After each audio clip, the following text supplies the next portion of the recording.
Boggy में ऊपर वाली सीट पर सोया हुआ होता है। ट्रेन रुकती है, रुकने के बाद जब चलती है तो उसकी आंख खुल जाती है। आंख खुलने के बाद जब वो देखता है तो नीचे वाली सीट पर उसकी पत्नी, जो 6 साल पहले उसके तलाक हो चुकी थी, वही बैठी हुई है। उसे देख करके वो देखता ही रह गया, क्योंकि जब तलाक हुई थी तब वो खूब तंदुरुस्त थी, लेकिन उसके बाद जब वो मिली तो उसका शरीर सूख कर काटा हो चुका था और एक कम पैसों वाली साड़ी पहने हुई थी, बैठी हुई थी, थोड़ा मानो इसका कुछ खो गया हो। योगेश ने जब देखा और अकस्मात उसकी भी नजर जब योगेश पर पड़ी तो वो भी देख करके और अपनी नजर खिड़की की तरफ कर लेती है। उसके बाद में वो लड़का योगेश होता है, ऊपर से नीचे आता है, उसकी पत्नी ना रागिनी बैठी हुई होती है, उसके पास एक लड़का बैठा होता है, उससे कहता है भाई आप ऊपर वाली सीट पर पहुंच जाओ। तो वो लड़का मान जाता है और ऊपर वाली सीट पर चला जाता है। जब वो बैठता है, बैठने के बाद रागिनी से पूछता है आप इस हालत में आपकी दशा क्या है, क्या आपने अभी तक कोई शादी नहीं की है? तो थोड़ी देर बाद रागिनी कहती है नहीं। जब सर हिलाती है अभी नहीं, तो रागिनी पूछती है क्या आपने शादी कर ली? वो भी ना में सर हिला देता है अभी नहीं। लेकिन थोड़ी देर के लिए दोनों मौन रहते हैं। मौन रहने के बाद फिर योगेश से रुका नहीं जाता, पूछता है ये तुम्हारी दशा क्या है, आप कहां जा रही हो?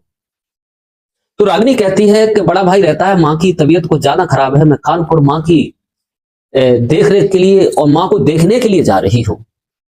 आप कहां जा रहे हैं? योगेश कहता है कि मैं भी कानपुर जा रहा हूं किसी काम से। इसी सिलसिले में बातें चलती रहती हैं। थोड़ी देर बाद क्या होता है कि कुल्फी बेचने वाला उसी जगह आ जाता है। कुल्फी बेचने वाला आता है, योगेश उसे पास में बुलाता है और बुलाने के बाद कहता है क्या कुल्फी खाओगी? पहले मना करती नहीं, नहीं मैं। योगेश कहता दोस्त कुल्फी खा लो, इससे होता क्या है, कुल्फी खा लो, कुछ नहीं होता। सोच समझ करके वो लड़की कहती है रागिनी कुल्फी तो खाएंगे लेकिन शर्त होगी। योगेश कहता क्या शर्त होगी? शर्त ये होगी कि कुल्फी के पैसे हम देंगे। तो योगेश कहता कोई बात नहीं, ठीक है आप दे देना, खाइए कुल्फी। 2 कुल्फी लेती है रागिनी। लेने के बाद एक अपने पति योगेश होता है तलाकशुदा, उसे देती है। उसके बाद में एक सुतह खाने लगती है। कुल्फी खाने के बाद चर्चाएं बढ़ जाती है। योगेश कहता है काश आप पहले कितनी सुंदर थी, आपने कुछ पैसे दिए। और देने के बाद रागिनी कहती है कि मैंने एक प्राइवेट स्कूल में पढ़ाना शुरू कर दिया है, महीने के मुझे 10,000 रुपए मिलते हैं, मैं भी कमाने लगी हूं। योगेश कहता है कि तुमने बहुत गलती की, जब हमारा तुम्हारा डिवोर्स हुआ था तब कलेक्टर साहब ने 30 लाख रुपए देने के लिए आपसे कहा, लेकिन आपने पैसा नहीं लिया। काश आज खुद का स्कूल आपके पास होता। रागिनी कहती अगर मैं आपसे 30 लाख रुपए ले लेती, लेने के बाद स्कूल चलाती, तो मेरा ईमान कहता कि आखिर उसी के पैसों पर पल रही हो, इसलिए मैंने पैसा लेना मुमकिन नहीं समझा। योगेश कहता है कोई बात नहीं है, चलो ठीक है जैसा कुछ है। योगेश कहता है अब मैंने पीना भी छोड़ दिया है, किसी को तकलीफ देना भी छोड़ दिया है, अब मैं बहुत पछता रहा हूं, तुमसे डिवोर्स हो गया उस समय से, कोई बात नहीं, ऐसा तो होता रहता है। रागिनी पूछती है माँ कैसी है? बोले बस माँ की मत पूछो, माँ जब भी पूछती थी तब कहती थी बहू को ले आओ, लेकिन उन्हें कहा मालूम था कि तलाक होने के बाद पत्नी घर पर नहीं आती है। माँ को मरे हुए तो बहुत समय हो गया।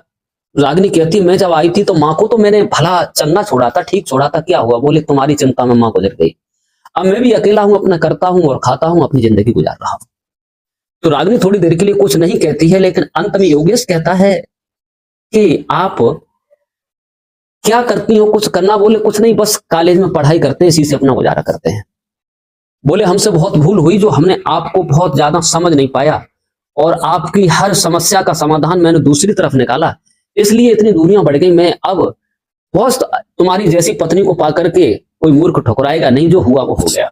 लेकिन रागिनी भी समझ रही थी कि योगेश के दिल में कुछ और चल रहा है, लेकिन योगेश भी समझ रहा था कि रागिनी कुछ कहना चाहती है लेकिन कुछ शर्मा रही है। बोले ठीक है गुजर तो हो ही रही है। धीरे धीरे बातें करते करते कानपुर स्टेशन आ जाता है, दोनों उतर जाते हैं। योगेश पूछता है कि कल आप कितने बजे वापस होंगी, कब आओगी लौट करके? बोले आज रात को रुकूंगी माँ के पास, सवेरे घर को लगभग 8 बजे में आ जाऊंगी। इसके बाद में योगेश कहता है कल आ जाना, तो 2 टिकट हम ले लेते हैं। बोले नहीं आप तो जनरल बॉगी में चलने वाले नहीं, आप तो रिजर्वेशन, बोले रिजर्वेशन करवा लिया फिर भी आप नहीं चले। तो वो अपने चली जाती, कहती ठीक मैं कल 9 बजे यहां मिलूंगी आपको। योगेश होता है चला जाता है, जिसे अपना काम करना था अपना शेड्यूल बदल देता है। बदलने के बाद और वो काम अपना निपटा करके और 8 बजे रेलवे स्टेशन पर आ जाता है। लेकिन रागिनी काश वो 10 बजे आती है। 10 बजे आने के बाद योगेश भाई मिलता है, पूछती है आप नहीं गए? बोले आपके इंतजार में नहीं गए।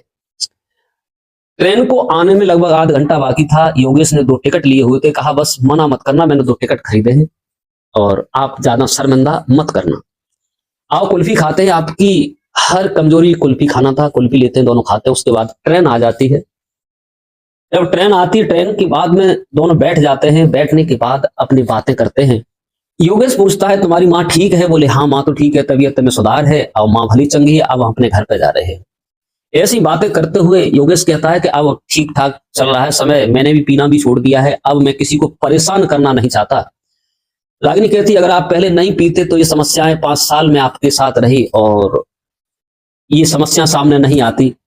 काश आपने मेरी एक भी बात नहीं मानी, मैं बार बार समझाती रही लेकिन आपने पीना नहीं छोड़ा और हमें भी टॉर्चर करते रहते थे। आपके चलते मेरे 2 गर्भपात हुए। आज एक बड़ा बेटा होता तो 8 साल का होता, छोटा 6 वर्ष का होता। ये बात सुनकर के योगेश भी गदगद हो गया, कहने लगा क्या मुझे नहीं मालूम था इतनी बड़ी भूल हुई है। वो भी अपने को पछतावा की तरफ मान रहा था। रागिनी भी बैठी हुई थी, योगेश के कंधे पर अपना सर रख करके ऐसे रो रही थी जैसे बच्चे रो रहे हैं। रोने के बाद धीरे धीरे जहां रागिनी को उतरना था वो जगह आगे ट्रेन रुकती है। योगेश कहता है कि तुम्हारा तो स्टेशन आ चुका है, लेकिन रागिनी को वहां उतरना नहीं था, नया सफर शुरू करना था। रागिनी कहती है अब हमें नई जिंदगी जीनी है, अब इस जगह नहीं उतरना है, अब मैके की राह नहीं देखनी है, अब केवल हमें अपने ससुराल जाना है, आपके साथ चलना है। यही सोच करके योगेश और रागिनी दोनों चलते हैं और योगेश का जहां घर होता है, जहां उतरना होता है, उसी स्टेशन पर दोनों उतरते हैं। उतरने के बाद रागिनी अपने पति के साथ 6 वर्ष डिवोर्स के चक्कर में, तलाक होने के बाद 6 वर्ष बाद जब ट्रेन में मिलते हैं तो दोनों का प्यार बढ़ जाता है। बढ़ने के बाद दोनों वहीं रहने लगते हैं बड़े प्यार से। अगर ये कहानी आपको अच्छी लगी हो तो कमेंट करके अवश्य बताइए। ऐसी कहानी सुनाने से परिवार नहीं बिगड़ते हैं, जागरूकता होती है, घर परिवार ठीक से चलते रहते हैं।